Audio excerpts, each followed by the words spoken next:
उत्तर प्रदेश के चुनाव महज 4 से 6 महीने में होने वाले हैं। ऐसे में उत्तर प्रदेश की जनता फिर से अपने मताधिकार का प्रयोग कर नया मुख्यमंत्री चुनने वाली है। जहां उत्तर प्रदेश चुनाव में वर्तमान की सत्तारूढ़ भारतीय जनता पार्टी के साथ साथ अन्य विपक्षी दल समाजवादी पार्टी, कांग्रेस पार्टी, बहुजन समाज सहित अन्य तमाम और भी दल इस चुनावी समर में उतरने के लिए पूरी तरीके से तैयार हैं। संवाद विद शिबू खान में चर्चा के लिए आज आमंत्रित कर रहे हैं हम जिला कांग्रेस कमेटी फतेहपुर जनपद के जिला अध्यक्ष अखिलेश पांडे जी को, जिनसे हम तमाम मुद्दे पर चर्चा करेंगे। साथ ही हम जानेंगे वर्तमान में कांग्रेस किन वादों और दावों के साथ जनता के बीच उतरने वाली है। इतना ही नहीं, हम और भी जानेंगे वर्तमान में उत्तर प्रदेश कांग्रेस कमेटी की प्रभारी एवं राष्ट्रीय महासचिव श्रीमती प्रियंका गांधी वाड्रा के मूल मंत्र पे। हाल में लखीमपुर खीरी कांड किसी से छुपा नहीं है। जो काम कांग्रेस ने किया है किसी अन्य दल ने शायद किया है। ऐसे तमाम और भी ज्वलंत मुद्दे पे हम चर्चा करेंगे। नमस्कार, वीटीवी इंडिया के दर्शकों का बहुत बहुत स्वागत एवं आभार। मैं शिबू खान, संवाद विद शिबू खान में हम चर्चा करते हैं और सबसे पहले हम परिचय कराते हैं आज के अपने मेहमान से। आप सबको बहुत बहुत मेरी तरफ से अभिवादन सादर। मैं अखिलेश पांडे हूँ, अध्यक्ष जिला कांग्रेस कमेटी फतेहपुर। फिर से मैं अभिनंदन करता हूँ आप सबका। और अध्यक्ष जी, शुरुआत करते हैं चुनावी समर की। 2022 का चुनाव बस चंद महज कुछ ही महीनों में शुरू होने जा रहा है। हर चुनावी दल अपने जीत का दम भरती हुई नजर आ रही है। कांग्रेस की क्या स्ट्रेटेजी, रणनीति? देखिए, ये चुनाव का समय है निश्चित रूप से, लेकिन हमने सबसे पहले जो हमारी पार्टी की नीति है, संगठन को मजबूत करना। बूथ लेवल पर ऐसा आरोप होता है कि पिछले 32 साल हो गए हम लोग प्रदेश में नहीं है। उसके लिए हम लोगों ने निचले स्तर पर आपसे बता दें कि हमारे जनपद में 840 ग्राम सभाएं हैं। उनके ग्राम सभा अध्यक्ष, हमारे यहाँ 132 जनपद में न्याय पंचायत है, इसमें न्याय पंचायत अध्यक्ष, न्याय पंचायत की समिति ये हम बना चुके हैं। अगले 1 महीने के अंदर हम बूथ लेवल पर 21 लोगों की कमेटी बना ले जाएंगे। तो संगठन सबसे पहले जब तक मजबूत नहीं होगा, हमारी जो प्रभारी है उनका भी यही सोच है, तब तक आगे चुनाव में हम मजबूती से खड़े नहीं हो पाएंगे। इसलिए सबसे पहला प्रयास ये है, चुनाव में पहली रणनीति यह है कि निचले स्तर पर संगठन को मजबूत किया जाए। जी, संगठन की मजबूती से ही बल मिलने वाला है। कांग्रेस की ये रणनीति सबसे बड़ी रणनीति समझ में आ रही है। ये रणनीति महज जिला फतेहपुर कांग्रेस कमेटी की नहीं, बल्कि समूचे उत्तर प्रदेश में प्रभारी श्रीमती प्रियंका गांधी वाड्रा के निर्देशों पे ही संचालित है। दूसरे मुद्दे पे हम बात करेंगे। वर्तमान में उत्तर प्रदेश के हालात किसी से छुपे नहीं हैं। चाहे वो कानून व्यवस्था हो, शिक्षा नीति हो या तमाम अन्य प्रकार की नीतियां जनता में कहीं न कहीं विफल हुई हैं। ऐसे में हम जानना चाहेंगे, यदि उत्तर प्रदेश में यही हाल, यही स्थिति बनती रही तो कांग्रेस पार्टी की तरफ से बड़ा, जिस तरीके से आपने देखा सपा भी विजय रथ यात्रा जैसे निकाल रही है, अन्य तमाम दल भी तमाम तरीके से अपनी बात पहुंचाने के लिए यात्राएं कर रहे हैं या प्लान कर रहे हैं, तो क्या लगता है कानून व्यवस्था जैसी चीजों पर भाजपा सरकार को घेरने के लिए कांग्रेस की भी कोई रणनीति अपकमिंग प्लान में है? देखिए, अभी आपने एक शब्द बोला था लखीमपुर खीरी। हमारी नेता ने जो भी इस तरीके की जुल्म की जाति की, विशेष तौर पर महिलाओं और गरीब तबकों के ऊपर जब भी कोई इस तरीके की घटना हुई, सबसे पहले प्रियंका जी ने उस पर आवाज उठाई है। और उन्होंने आवाज इस हद तक उठाई है कि अन्य विपक्षी दलों ने तो ट्वीट किया है, बहुत ज्यादा हुआ है तो घर में रह करके गिरफ्तारी दे दी है, लेकिन घटनास्थल पर जा करके और जब तक अड़ी रही, जब तक उनसे मिल नहीं लिया पीड़ित परिवारों से। ये जो जज्बा है कि हमारी नेता के अंदर सिर्फ और सिर्फ हम प्रियंका जी के अंदर है, और ये सौभाग्य है हम सब कांग्रेस जनों का कि आज वो उत्तर प्रदेश की प्रभारी बन करके आई हैं। उनसे हमको बहुत कुछ सीखने को मिल रहा है। मैं बता दूं आपको, कानून व्यवस्था की बात तो ये है, कानून की चीज नाम की चीज ही नहीं है यहाँ पर। गुंडा राज है, हर ओर हर वर्ग परेशान है। आप ये देख लें, चाहे किसान हो, चाहे व्यापारी हो, चाहे बिजनेस क्लास का आदमी हो, केवल जो बहुत बड़े व्यापारी हैं उन्हीं को लाभ दिया जा रहा है। और ये इतनी बड़ी लोगों के अंदर असंतोष की भावना उभर के आ रही है, जो चुनाव में सामने आएगी, चुनाव के परिणाम बताएंगे, इसको हम समझ पा रहे हैं। रही बात यह है कि हम लोगों को, मैं एक बात और बताना चाहता हूं आपसे, कांग्रेस ने इस बार वैचारिक रूप से देखिए, जब संगठन कमजोर होता है, सरकार में जब हम नहीं होते हैं सालों साल, तो एक दिक्कत आती है लोगों को जोड़ने की। लेकिन कांग्रेस ने अब की बार क्या किया है कि हर ब्लॉक स्तर पर उन्होंने प्रशिक्षण शिविर चलाए हैं, जहां पर हर कांग्रेस के कार्यकर्ता को ये बताया गया है कि कांग्रेस ऐसी पार्टी रही है जिसने आज़ादी में भाग लिया, अंग्रेजों के खिलाफ हम लोगों ने इस देश को आज़ाद किया। किस प्रकार से हमारे जो भी महापुरुष रहे, इस स्वतंत्रता संग्राम के नायक रहे, उनके बारे में बताना, और जिस प्रकार से दुष्प्रचार ये लोग करते हैं सोशल मीडिया के माध्यम से, उसका हर चीज का जवाब देने के लिए यहाँ पर टीम आती है। एक प्रशिक्षण यहाँ इसी परिसर में भी हो चुका है, जिसमें 5 से 6 लोग ट्रेनर्स होते हैं, वो बताते हैं। उसमें हम हर अपने संगठन के ब्लॉक स्तर से लेकर के नीचे ग्राम स्तर तक के कार्यकर्ताओं को वहाँ पर बुलाते हैं।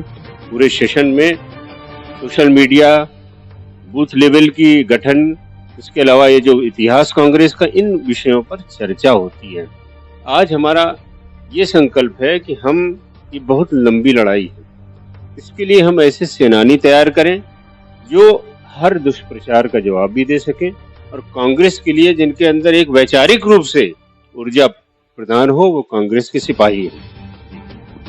तो जिस तरीके से आपने बताया कि जिस तरीके से प्रशिक्षण का या बड़े बड़े ट्रेनरों द्वारा जो पूरी सच्चाई है, वास्तविकता कांग्रेस की सामने लाई जा रही है, क्योंकि जैसा कि आप सभी जानते हैं, सोशल मीडिया जैसे प्लेटफॉर्म्स पे कांग्रेस या अन्य दल को दूसरी राजनीतिक दल दूसरे तरीके से पेश करती हुई नजर आती हैं, जिसका जवाब देने में कहीं न कहीं अन्य विपक्षी दल या दूसरे राजनीतिक दल पीछे हैं। ऐसे में कांग्रेस का ये कदम वाकई में कहीं न कहीं संजीवनी का काम करेगा। तीसरी बात हम जानना चाहते हैं कि जिस तरीके से भारतीय जनता पार्टी जब सत्ता में आई थी, तो अपने आप को राष्ट्रवादी दल का सबसे बड़ा अपना सिंबल पेश किया, लेकिन आज उत्तर प्रदेश के हालात पे चिंता जताने के लिए जब दूसरे प्रदेश के मुख्यमंत्री, अगर बात करें हाल में भूपेश बघेल जी छत्तीसगढ़ के माननीय मुख्यमंत्री थे, एयरपोर्ट पे ही उनको रोक दिया गया, तो क्या लगता है कि राष्ट्रवाद का जो दिखावा करती है भाजपा, क्या वास्तविक में राष्ट्रवाद की परिभाषा जानती भी है या महज सिर्फ छलावा?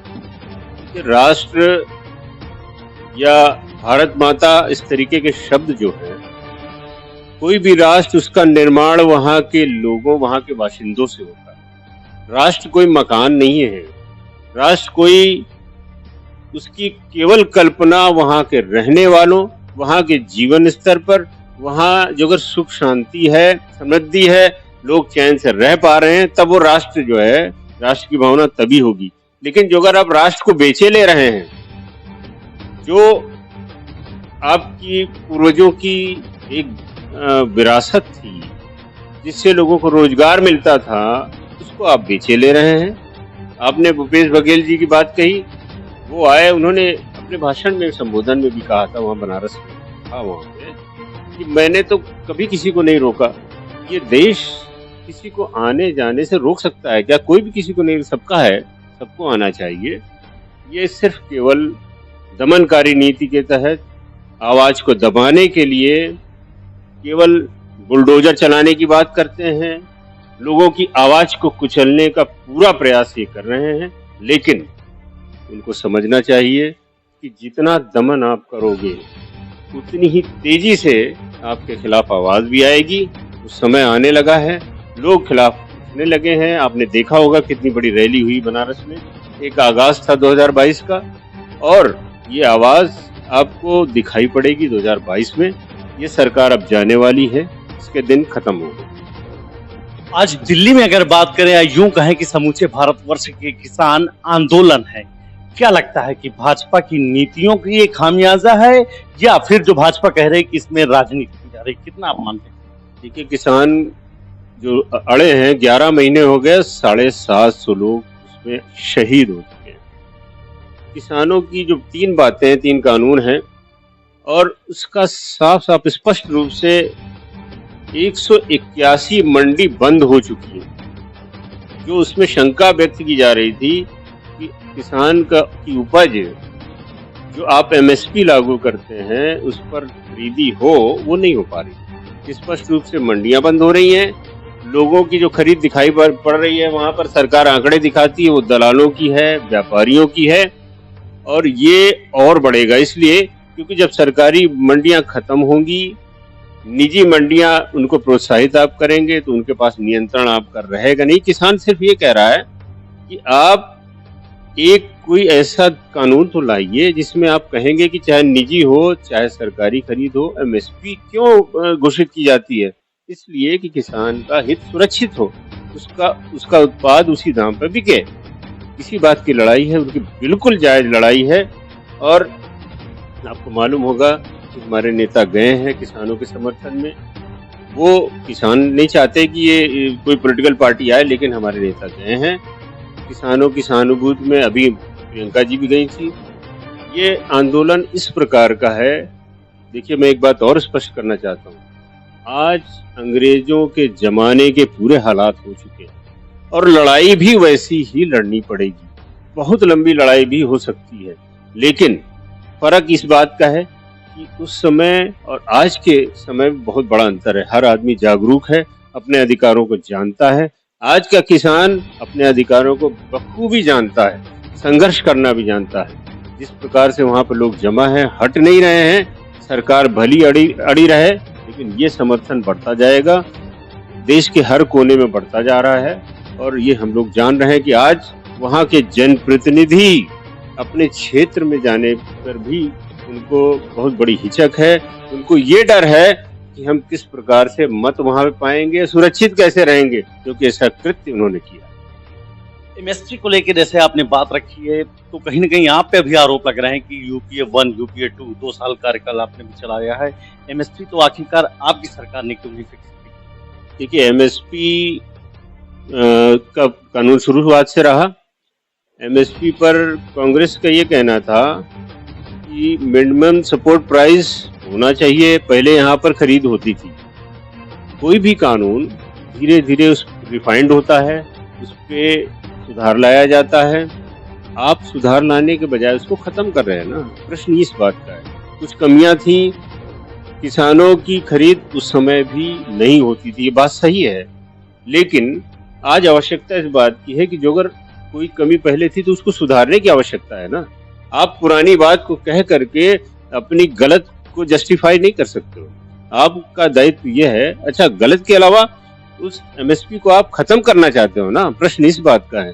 दिखावे के लिए एमएसपी है, मंडियां खत्म कर रहे हैं। आखिर आप कह रहे हो किसान कहीं पर भी बेच लेगा, लेकिन एक छोटा किसान कहाँ लेके जाएगा उपज, किस जगह बेचेगा, इसका कोई भी उत्तर नहीं है।